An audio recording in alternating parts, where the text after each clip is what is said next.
Espace TV.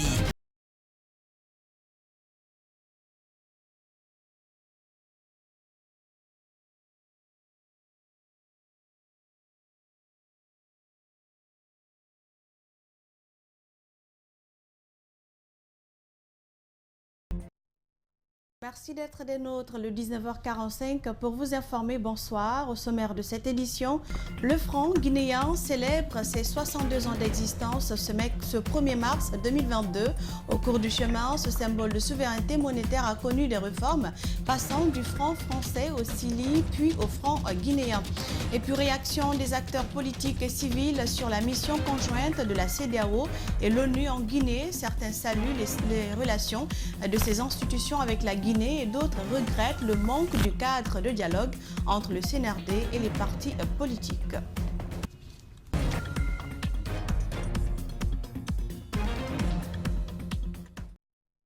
Bienvenue à tous. Ce mardi 1er mars marque la création de la monnaie guinéenne. Le franc guinéen, un symbole de la Guinée, a connu depuis 62 ans pas mal de réformes. Du franc français en passant par le CILI jusqu'au franc guinéen, la monnaie guinéenne s'adapte aux réformes et aux réalités du temps. 62 ans de souveraineté monétaire, c'est un reportage de Djibril Ba et Tierno Sadouba.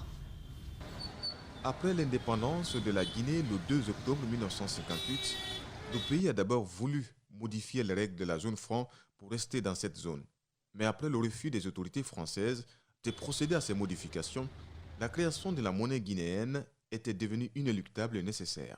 Et l'histoire nous a donné raison, parce que la plupart des pays de la CEDEAO qui sont dans la zone franc décident aujourd'hui de sortir de la zone franc pour créer leur propre monnaie, qu'on appelle notamment ECO ou j'en passe.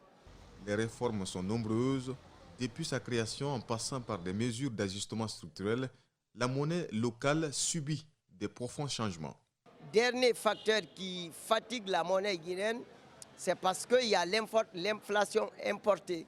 Parce que du fait qu'on a une économie ouverte, c'est que le déficit créé à l'étranger entraîne automatiquement ici, l'exemple simple, c'est actuellement la guerre en Ukraine. Face à l'avancée technologique, le besoin d'adaptation est aussi essentiel pour la monnaie guinéenne. L'inclusion financière et la volonté d'intégration dans un espace monétaire comme l'ECO n'est plus une équation difficile à résoudre. Aujourd'hui, notre monnaie se porte de mieux en mieux par rapport à des contraintes que je vous ai expliquées. N'eût été les programmes d'ajustement structurel, je suis sûr le niveau de compétitivité de notre monnaie, la valeur serait beaucoup plus supérieure aujourd'hui. Des réformes sur les billets avec des signes changeants, faut-il préciser, ont toujours continué.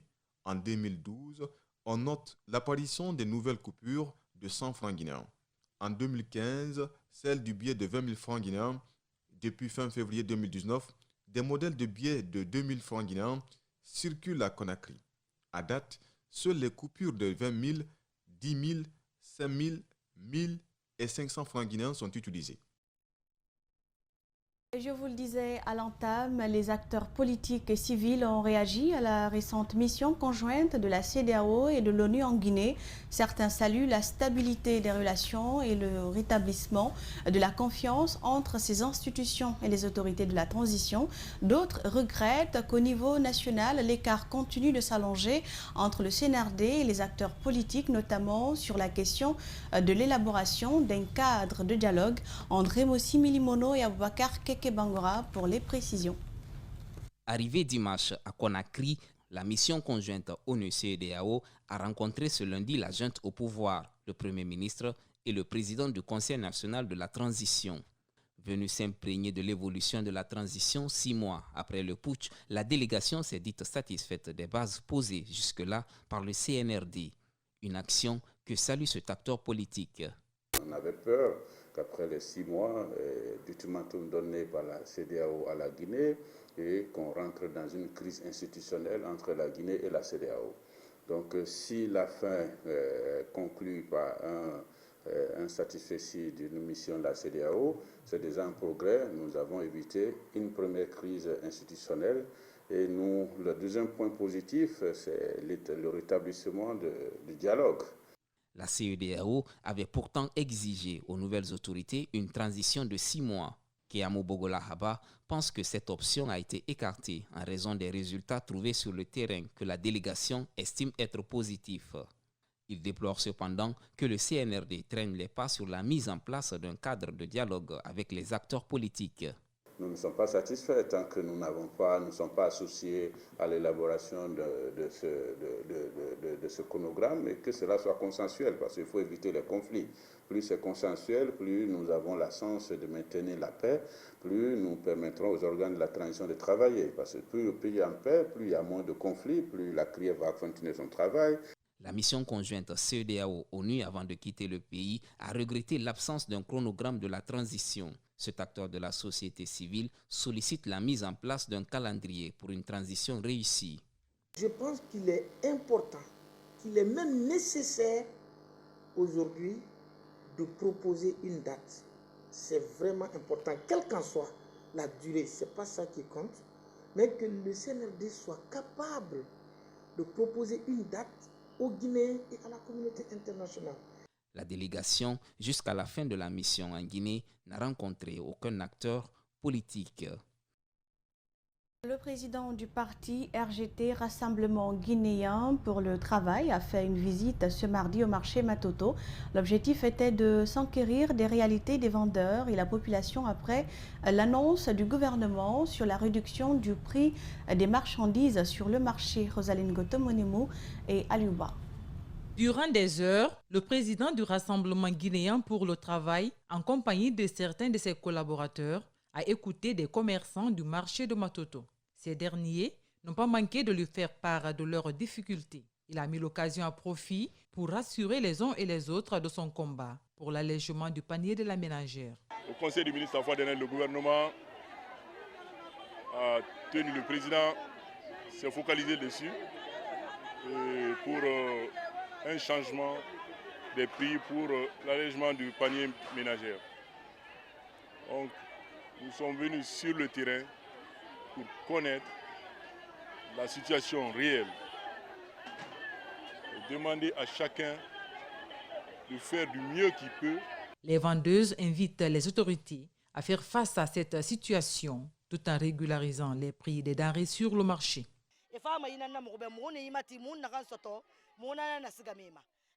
Nous envoyons ce que nous vendons à nos clients favoris.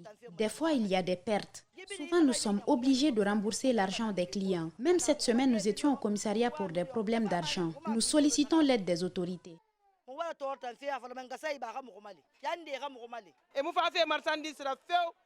Les commerçants n'envoient pas actuellement des marchandises.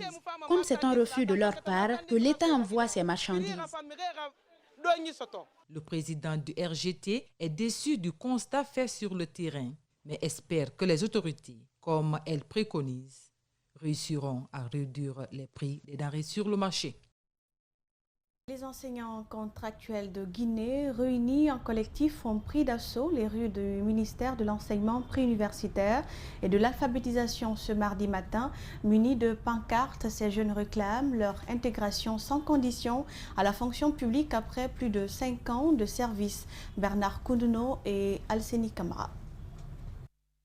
Ils ont très tôt envahi la devanture du ministère de l'enseignement préuniversitaire pour réclamer leur prise en charge à la fonction publique. Les jeunes enseignants qui ont fait plus de 5 ans d'exercice disent être trahis par le département.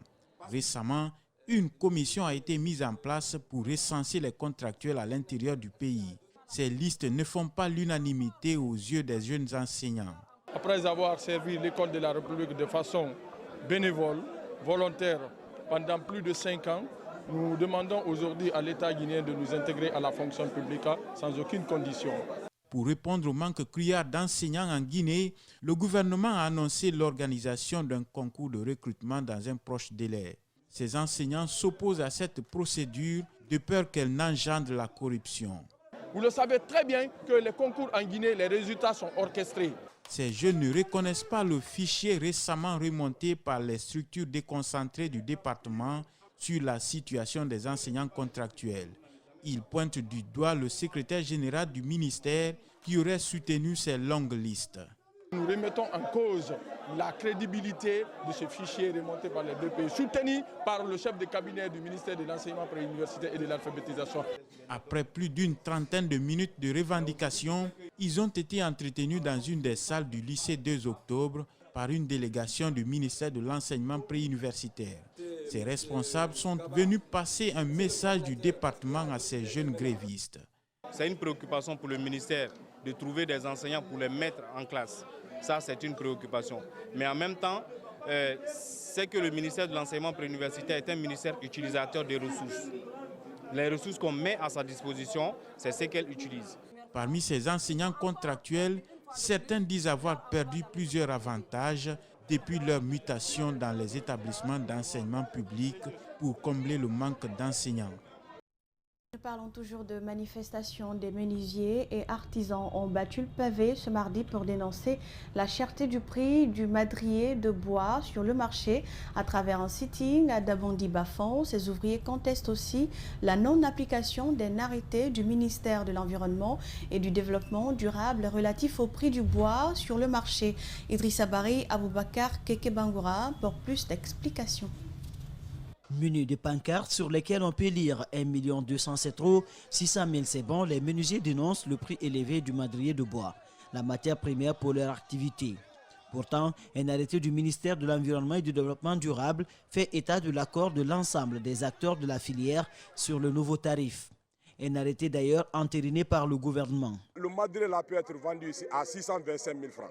Et quand c'est vendu à 600 000 francs, le commerçant qui a fait toutes ces dépenses sans même se déplacer a au moins 100 et quelques mille francs comme intérêt sur le madrier. Il a 100 et quelques mille francs comme intérêt sur le madrier. Et aujourd'hui, l'accord là n'a pas été respecté. Au lieu que le madrier ne soit vendu à ce prix qui est de 625 000 francs, le madrier est vendu aujourd'hui à Conakry ici à 1 400 000 francs, 1 200 000 francs. Ces ouvriers disent craindre la disparition de leur activité avec la cherté de leur outil principal de travail. Rappelant l'engagement pris par le colonel Mamadi Doumbouya en faveur des ouvriers, ces manifestants invitent le gouvernement à travers le ministère de l'Environnement et du Développement durable à la mise en application du contenu de son arrêté. C'est le ministère de l'Environnement et du Développement durable qui devait faire ce acte. Parce que c'est lui qui a fait l'arrêté. Il a publié l'arrêté dans les médias partout. Donc si l'arrêté n'a pas été respecté, c'est lui qui devait appeler les gens là. Pourquoi vous êtes en train de défier l'État? Parce que je vous informe, les gens là sont en train de défier l'État à cause de leur intérêt personnel. Donc si le gouvernement ne fait pas son travail, nous on le fera. Outre le prix du madrier du bois, les manifestants dénoncent également les différentes opérations de déguerpissement. Ils sont en effet délogés pour la plupart en raison de leur mauvais emplacement.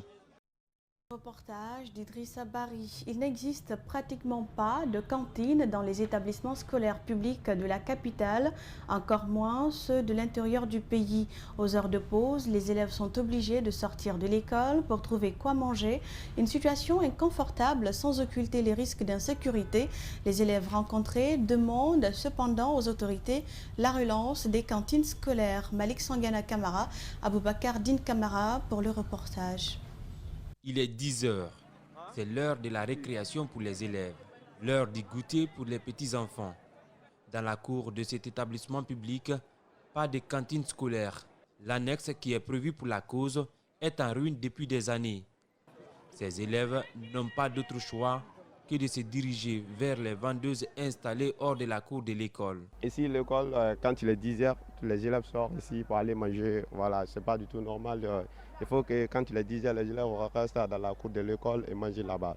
Donc nous demandons à l'autorité de nous aider pour qu'on puisse avoir des cantines dignes de nom dans la cour de l'école ici. Et si les professeurs ferment la porte, les autres là vont rester dehors. Je veux que justement l'État nous aide pour faire ça pour nous. La fréquentation de ces lieux de vente d'aliments par des élèves n'est pas sans conséquences. Insécurité alimentaire ou physique, ils sont exposés à tout. Et le plus souvent, le portail de la cour est fermé avant qu'ils ne finissent de se restaurer. Bonsoir, on est hors de la cour pour acheter les manger. Donc on ne peut pas faire, on ne peut pas manger dans les 15 minutes où on rentre en classe à l'heure. Le manque de cantines scolaires rend complexe le travail des autorités d'établissement, surtout dans la surveillance des élèves. La construction des cantines scolaires dans les établissements publics va beaucoup arranger les chefs d'établissement pour la gestion des élèves. Et actuellement, pendant la récréation est prévue pour 15 minutes. Quand nous faisons sortir les enfants pour la récréation, ils sont obligés de sortir hors de la cour pour aller se procurer à manger. Alors, de ce qui me reviennent, ça trouve des fois qu'on a fermé le portail. Alors, ça nous rend très difficile la gestion des élèves. Au collège Yimbaya, l'annexe de la cantine existe encore, mais érigée en habitation. Même réalité pour les élèves d'ici qui cherchent à manger dehors malgré tous les risques qu'ils encourent.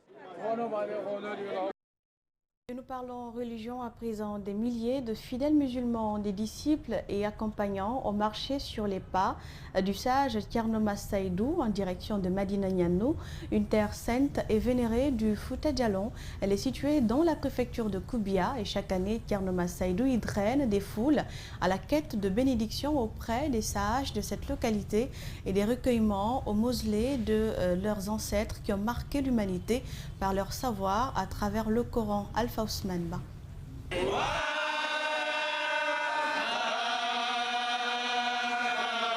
C'est une tradition qu'il perpétue depuis plus d'une décennie.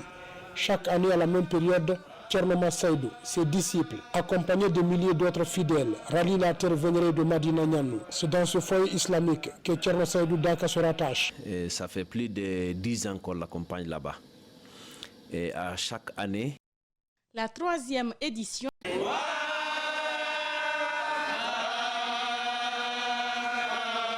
C'est une tradition qu'il perpétue depuis plus d'une décennie.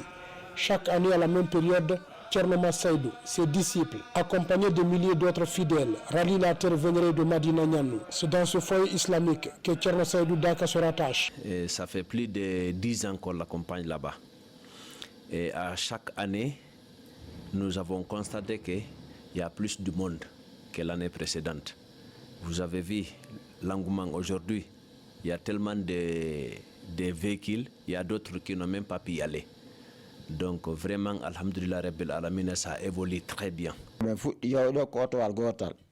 À notre premier voyage religieux, il n'y a qu'un seul véhicule et 12 disciples. Notre maître coranique a demandé au seyyid de Madina Nianou de lui permettre de venir chaque année avec ses disciples pour chercher des bénédictions comme ils vont à Kula.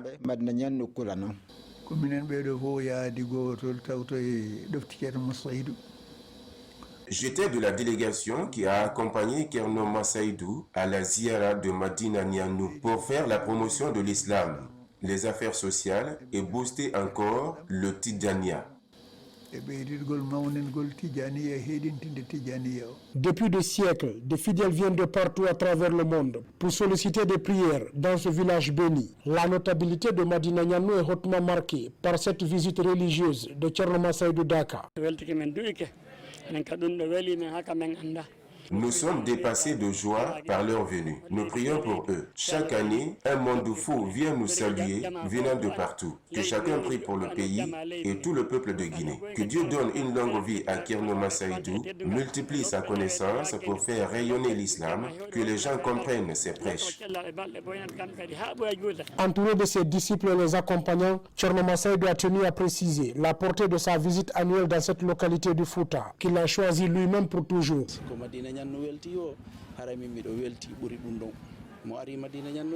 Quelle que soit la joie des sages de Madina Nianou, je suis plus qu'heureux. Celui qui vient à Madina Nianou est le plus chanceux. Aucune personne ne peut faire quelque chose pour Madina Nianou. Dieu leur a tout donné. Si tu les aimes, tu auras aimé ta propre personne. Le contraire aussi, c'est toi-même. Je suis un homme heureux d'être là. Que chacun cherche où se rattacher. Beaucoup le négligent. Pourtant, chercher pour la vie et l'au-delà est un devoir. Le recueillement au mausolée des cheikh de Madina Nianou a marqué la fin de ce voyage religieux, dans l'espoir de se retrouver encore l'année prochaine. Et voilà, c'est la fin de cette édition. Merci pour l'attention. Les infos reviennent à 22h avec Daouda Mohamed Kamara. Portez-vous bien et très bonne soirée sur Espace TV.